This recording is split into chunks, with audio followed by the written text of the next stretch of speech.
China is the biggest wild card, perhaps, on the demand side in global oil markets. And we saw a 180 degrees shift in expectations, let's say, compared to the beginning of the year or towards the end of last year when China abandoned its COVID policies.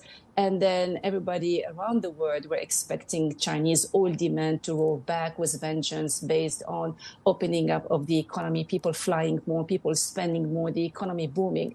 That has not happened. For example, earlier this year, Goldman Sachs expected the growth in Chinese oil demand alone would add $15 a barrel to oil price this year. But we saw them recently reducing their price forecast for this year by more than 10% or around 10%. So that would equate to the loss of this extra $15 a barrel that was expected, primarily because the Chinese economy did not really convey strong fundamentals to the rest of the world. I mean, they are export-oriented, so on the one side, they are exposed to the health of their markets outside China, and also at the same time, domestically, we did not see the same fiscal policies that we saw elsewhere to justify this booming in economic growth that would justify a booming in oil demand. So we are still waiting for the Chinese factor to play an influence in global oil market, but so far it has been disappointing.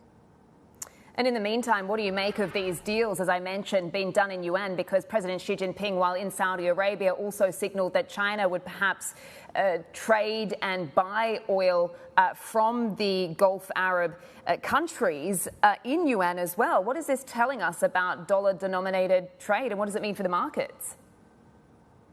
I see it a natural evolution that has been in the making for decades. So you have, for example, the Gulf, particularly Saudi Arabia, the largest oil exporting country in the world, and the main growth center for supply in the future in oil markets.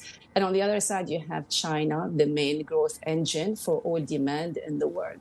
And for years, these two, I mean, the Gulf region in particular, in general, and Saudi Arabia in particular, and the Chinese have been signing various deals, and the trade in yuan was one of the things that have been considered, and in some cases has been implemented when it comes to China buying oil or trading in oil.